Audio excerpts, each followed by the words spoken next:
ನನ್ನ ಹೆಸರು ರೋಹಿತ್ ಅಂತ. ಇಲ್ಲಿ ಕೂತಿರೋರ ಹೆಸರು ಭರತ್ ಅಂತ. ನಾವು ಯಡಿಯೂರು ಸಿದ್ಧಲಿಂಗೇಶ್ವರ ಸ್ವಾಮಿಗಳ ಶಿಷ್ಯನ ಪಾತ್ರ. ನನ್ನ ಪಾತ್ರದ ಹೆಸರು ಬಂದುಬಿಟ್ಟು ಚೆನ್ನವೀರ ಅಂತ. ಇವ್ರದ್ದು ವೀರಭದ್ರ ಅಂತ.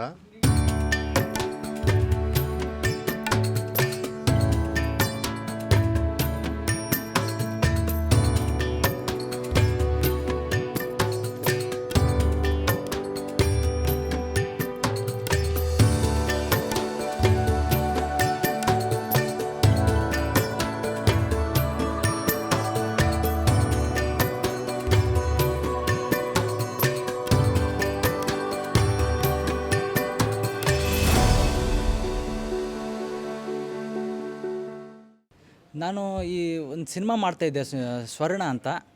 ಅದಾದಮೇಲೆ ನನಗೆ ಪ್ರೊಡಕ್ಷನ್ ಮ್ಯಾನೇಜರಿಂದ ಹಿಂಗಿದೆ ಒಂದು ರೋಲು ಅಂತ ಕಾಲ್ ಬಂತು. ಆವಾಗ ಒಂದು ಮೈತೋ ಸೀರಿಯಲು, ಇದು ಚಾಲೆಂಜ್. ಇದು ಬೇರೆ ಸೋಷಲ್ ಸೀರಿಯಲ್ ಮಾಡೋಕ್ಕಿಂತನೂ ಇದು ಚಾಲೆಂಜು ಮೈತೋ ಸೀರಿಯಲ್. ಆದರೆ ನನಗೆ ಒಂಚೂರು ರಂಗಭೂಮಿ ಟಚ್ ಇರೋದ್ರಿಂದ ನನಗೆ ಈ ಭಾಷೆಯಲ್ಲಾಗಿರ್ಬೋದು, ಈ ಡೈಲಾಗ್ ಡೆಲಿವರಿಯಲ್ಲಾಗಿರ್ಬೋದು, ಇದರಲ್ಲಿ ಒಂಚೂರು ಈಸಿ ಆಗ್ತಾ ಬಂತು. ಹಾಗಾಗಿ ಒಂದು ಮೈತೋ ಮಾಡೋಣ ಅಂತ ಈ ಪ್ರಾಜೆಕ್ಟ್ನ ನಾನು ಒಪ್ಕೊಂಡ್ಬಿಟ್ಟೆ. ಚೆನ್ನಾಗಿದೆ. ಓವರಾಲ್ ನಾನು ಇದರಲ್ಲಿ 1 ವರ್ಷದಿಂದ ಮಾಡ್ತಾಯಿದ್ದೀನಿ. ಚೆನ್ನಾಗಿ ಅನಿಸುತ್ತೆ ಈ ಸೀರಿಯಲ್. ನನ್ನ ಪಾತ್ರದ ಹೆಸರು ವೀರಭದ್ರ ಅಂತ.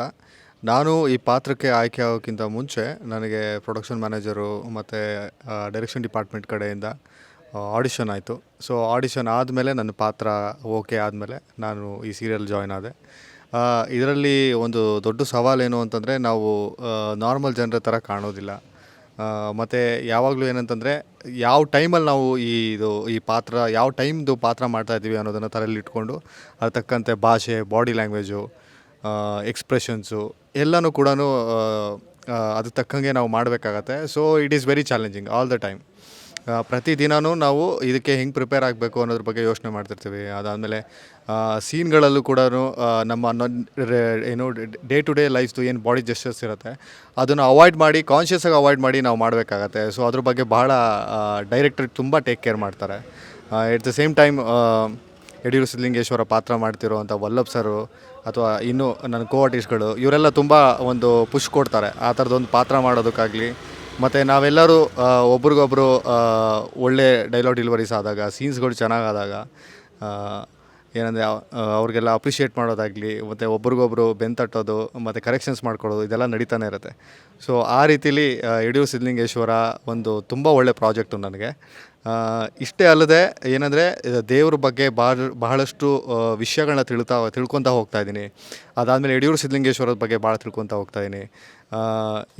ಇದ್ರ ನಡುವೆ ನಮಗೆ ಒಂದು ಸ್ಪಿರಿಚುವಲ್ ಜರ್ನಿ ಅಥವಾ ಒಂದು ಡಿವೋಷ್ನಲ್ ಜರ್ನಿ ಅಂತ ಏನು ಪ್ರತಿಯೊಬ್ಬ ವ್ಯಕ್ತಿಗೂ ಅದು ಬೇಕಾಗತ್ತೆ ಅಂತ ಅನಿಸೋಕ್ಕಿಂತ ಮುಂಚೆನೇ ನನಗೆ ಈ ವಿಷಯಗಳಲ್ಲಿ ಅಂದರೆ ದೇವರು ಮತ್ತು ಅವರ ಏನು ಫಾಲೋವರ್ಸ್ ಯಾರು ಇರ್ತಾರೆ ಅವ್ರದ್ದೆಲ್ಲ ಒಂದು ಜರ್ನಿಗಳು ಯಾವ ಥರ ಇರುತ್ತೆ ಅನ್ನೋದನ್ನು ನಾವು ಫೀಲ್ ಮಾಡ್ಬೋದು.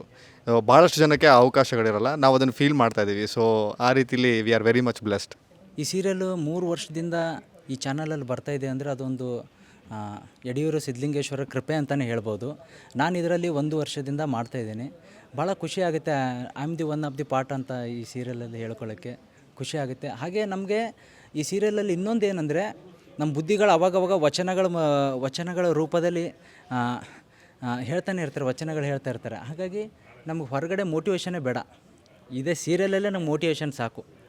ನಮ್ಮ ಜೀವನದಲ್ಲಿ ನಾವು ಬೆಳೆಯೋಕ್ಕೂ ಕೂಡ ಇದರಲ್ಲೇ ಸಾಕು ಅಂತ ನನಗೆ ಅದೊಂದು ಖುಷಿ ಆಗುತ್ತೆ ನನಗೆ. ಪಾತ್ರದ ಬಗ್ಗೆ ಸುಮಾರು ಜನ ರೆಸ್ಪಾಂಡ್ ಮಾಡ್ತಾರೆ ಸರ್. ಸ್ಪೆಷಲಿ ನಮ್ಮ ಫ್ರೆಂಡ್ಸು, ಫ್ಯಾಮ್ಲೀಸು ಇವರೆಲ್ಲ ಮಾಡ್ತಾರೆ. ಬೇರೆಯವರು ಅಂದರೆ ಈ ಕ್ಯಾರೆಕ್ಟ್ರಿಂದ ಆಚೆ ಬಂದ ತಕ್ಷಣ ಅವ್ರಿಗೆ ಗುರ್ತು ಸಿಗಲ್ಲ ಮುಖ. ಈ ಮೇಕಪ್ ಆಗಿರ್ಬೋದು, ಈ ವಿಗ್ ಆಗಿರ್ಬೋದು, ಇದೆಲ್ಲ ತೆಗೆದ ತಕ್ಷಣ ಗುರ್ತಿಸಲ್ಲ. ಆಮೇಲೆ ಒಂಚೂರು ಹತ್ತಿರ ಹೋಗಿ ಮಾತಾಡಬೇಕಾದ್ರೆ ಅವಾಗ ಗುರ್ತಿಸ್ತಾರೆ, ಓ ನೀವು ಯಡಿಯೂರು ಸಿದ್ಧಲಿಂಗೇಶ್ವರದಲ್ಲಿ ಮಾಡ್ತಿರಲ್ವಾ ಅಂತ. ಈ ಸೀರಿಯಲ್ ಮಾಡ್ತಿರೋ ಎಲ್ರಿಗೂ ಒಳ್ಳೆಯದಾಗಿದೆ. ಈವನ್ ನಮ್ಮ ಪ್ರೊಡ್ಯೂಸರ್ಗಳಿಗಾಗಿರ್ಬೋದು. ಮೊದಲು ಈ ಸೀರಿಯಲ್ ಮಾಡ್ತಾಯಿದ್ರು, ಇದಾದಮೇಲೆ ಮತ್ತೆ ರೇಣುಕಾ ಯಲ್ಲಮ್ಮ ಅಂತ ಸ್ಟಾರ್ಟ್ ಮಾಡಿದ್ರು. ಅದಾದಮೇಲೆ ಮತ್ತೆ ಈಗ ಶ್ರೀದೇವಿ ಮಹಾತ್ಮೆ ಅಂತ ಸ್ಟಾರ್ಟ್ ಮಾಡಿದ್ರು. ಹಾಗೆ ಇಲ್ಲಿರೋ ಪ್ರತಿ ಆರ್ಟಿಸ್ಟ್ಗೂ ಮತ್ತು ಪ್ರತಿ ಹಿಂದೆ ಕೆಲಸ ಮಾಡಿರೋ ಡೈರೆಕ್ಟರ್ಗಳಿಗೂ ತುಂಬ ಇದು ಒಳ್ಳೆಯದಾಗಿದೆ. ಇವಾಗ ಮೊದಲು ಪ್ರೀತಮ್ ಸರ್ ಅಂತ ಮಾಡ್ತಿದ್ರು, ಅವರು ಕೂಡ ಇವಾಗ ಉದಯದಲ್ಲಿ ಅವರಿಗೆ ಒಂದು ಸ್ಲಾಟ್ ಸಿಕ್ಕಿದೆ. ಅವರು ಈವನ್ ಪ್ರೊಡ್ಯೂಸರಾಗಿ ಕೆಲಸ ಮಾಡ್ತಾಯಿದ್ದಾರೆ. ಈ ರೀತಿ ತುಂಬ ಒಳ್ಳೆಯದಾಗಿದೆ. ಸೊ ಏನಂತಂದರೆ ವೈಯಕ್ತಿಕವಾಗಿ ಹೇಳೋದಾದರೆ ಈ ಸೀರಿಯಲ್ ಮಾಡಬೇಕಾದ್ರೆ ಎಷ್ಟೋ ದಿನ ನಮಗೇನೆಂದರೆ ಲೈಫ್ ಜರ್ನಿಲಿ ಎಷ್ಟೋ ಪ್ರಶ್ನೆಗಳು ಬರ್ತಾ ಇರ್ತವೆ. ಅಂದರೆ ಯಾವುದು ದೊಡ್ಡದು, ಯಾವುದು ಚಿಕ್ಕದು, ಅಂದರೆ ಪಾತ್ರ ಚಿಕ್ಕದು ಅಥವಾ ದೊಡ್ಡದು ಅನ್ನೋದ್ರ ಮೇಲೆ ನಮ್ಮ ಮುಂದಿನ ಹೆಜ್ಜೆಗಳು ನಿರ್ಧಾರ ಆಗ್ತವ, ಅಥವಾ ನಮ್ಮ ಎಫರ್ಟ್ಸ್ಗಳು ನಿರ್ಧಾರ ಆಗ್ತವ, ಅಥವಾ ಇದು ಏನು ದೊಡ್ಡ ಬ್ಯಾಕ್ಗ್ರೌಂಡ್ಗಳು ಇದು ನಿರ್ಧಾರ ಆಗ್ತವ. ಈ ರೀತಿ ಎಲ್ಲ ಪ್ರಶ್ನೆಗಳೆಲ್ಲ ಇದ್ದಾಗ ಇಲ್ಲಿ ವಚನಗಳು ಹೇಳ್ತಾರೆ. ಆ ವಚನಗಳಲ್ಲಿ ಉತ್ತರಗಳು ಸಿಕ್ಕಿರೋದು ಉಂಟು. ಅದಾದಮೇಲೆ ಯಾರು ಸಮಸ್ಯೆಗಳು ಕೇಳ್ಕೊಂಡು ಬರ್ತಾರೆ, ಊರಿನ ಜನ ಸಮಸ್ಯೆಗಳು ಕೇಳ್ಕೊಂಡು ಬರ್ತಾರೆ, ಅವರು ಕೊಡೋ ಉತ್ತರಗಳಿಂದ ನಮಗೆ ಉತ್ತರ ಸಿಕ್ಕಿರೋದುಂಟು. ಸೊ ಅದೆಲ್ಲ ದೊಡ್ಡ ಮೋಟಿವೇಶನ್ ಆಗಿದೆ. ನಮಗೆ ಒಂದು ತುಂಬ ದೊಡ್ಡ ಫಿಲಾಸಫಿ ಹೇಳ್ಕೊಡ್ತಾ ಇದೆ. ಪ್ರತಿದಿನ ಒಂದೊಂದು ಫಿಲಾಸಫಿನ ನಾವು ಕೇಳ್ಕೊತಾ ಇದ್ದೀವಿ, ಆಶ್ಚರ್ಯ ಪಡ್ತಾ ಇದ್ದೀವಿ. ಅದಾದಮೇಲೆ ಜೀವನನ ಈ ರೀತಿ ನೋಡ್ಬೋದಾ, ಇಷ್ಟು ಸಿಂಪಲ್ ಆಗಿದೆಯಾ ಲೈಫು, ನಾವು ಇಷ್ಟು ಕಾಂಪ್ಲಿಕೇಟೆಡ್ ಆಗಿದ್ದೀವಾ, ಮತ್ತು ಇದು ಪ್ರಶ್ನೆಗಳು ಕೂಡ ಆಗ್ತವೆ. ನಾವು ತುಂಬ ಕಾಂಪ್ಲಿಕೇಟೆಡ್ ಆಗಿದ್ದೀವ ಅಥವಾ ತುಂಬ ರಿಲ್ಯಾಕ್ಸ್ಡ್ ಆಗಿದ್ದೀವ, ಈ ಥರ ಎಲ್ಲ ನಮಗೆ ಪ್ರಶ್ನೆಗಳು ಹೇಳ್ತವೆ.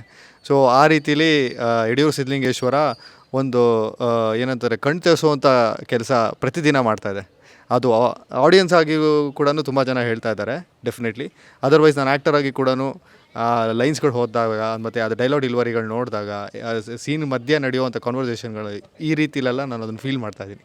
ಹಾಗೆ ಮತ್ತು ಯಡಿಯೂರು ಸಿದ್ಧಲಿಂಗೇಶ್ವರ ಸ್ವಾಮಿಗಳು ಕೂಡ ಅವರು ಒಂದೇ ತೈಲಿ ಮಠದಲ್ಲೇ ಇದ್ದವರಲ್ಲ.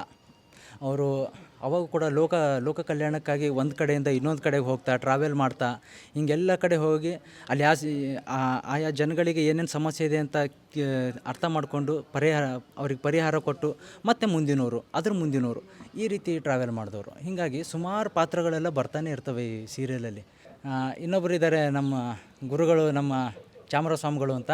ನಮ್ಮ 3 ಜನರ ಕಾಂಬಿನೇಷನಲ್ಲಿ ಈ ಗುರು ಶಿಷ್ಯರ ಮೂವಿಯಲ್ಲಿ ಎಲ್ಲ ಕಾಮಿಡಿ ನಡೆಯುತ್ತಲ್ಲ, ಆ ರೀತಿ ಕಾಮಿಡಿ ನಡೀತಾನೆ ಇರುತ್ತೆ. ಇವ್ರ ಬಗ್ಗೆ ಹೇಳಂಗಿದ್ರೆ ತುಂಬ ಒಳ್ಳೆ ಆರ್ಟಿಸ್ಟು, ಸುಮಾರು ನಾಟಕ ಎಲ್ಲ ಮಾಡೋರೆ. ಹಾಗೆ ಇವರ ಕಂಟೆಂಟ್ ರೈಟ್ರು ಕೂಡ ಈ ಮೂವಿ ಸೀರಿಯಲ್ಗಳಿಗೆಲ್ಲ. ಇವಾಗ ಈ ಸೀರಿಯಲ್ ಮಾಡ್ತಿದ್ದಾರೆ, ಇದಕ್ಕೆ ಬಿಟ್ಟು ಮತ್ತೆ ಬೇರೆ ಪ್ರೊಜೆಕ್ಟು ಮಾಡ್ತಾಯಿದ್ದಾರೆ ಸಿನಿಮಾಗಳಲ್ಲೆಲ್ಲ. ತುಂಬ ಒಳ್ಳೆ ಆರ್ಟಿಸ್ಟು ಸರ್. ರೋಹಿತ್ ಬಗ್ಗೆ ಹೇಳೋದಾದರೆ ಅವರಲ್ಲಿ ತುಂಬ ಒಳ್ಳೆ ಮುಗ್ಧತೆ ಇದೆ. ಅದನ್ನು ಹೀಗೆ ಕಾಪಾಡಿಕೊಳ್ಳಿ ಮತ್ತು ಆ ದೇವರು ಅದನ್ನು ಕಂಟಿನ್ಯೂಸ್ ಆಗಿ ಅನುಗ್ರಹಿಸಲಿ ಅಂತ ನಾನು ಕೇಳ್ಕೊತೀನಿ. ಎರಡನೇ ಗುಣ ಅಂತಂದರೆ ಆತ ಬಹಳ ಛಲವಾದಿ.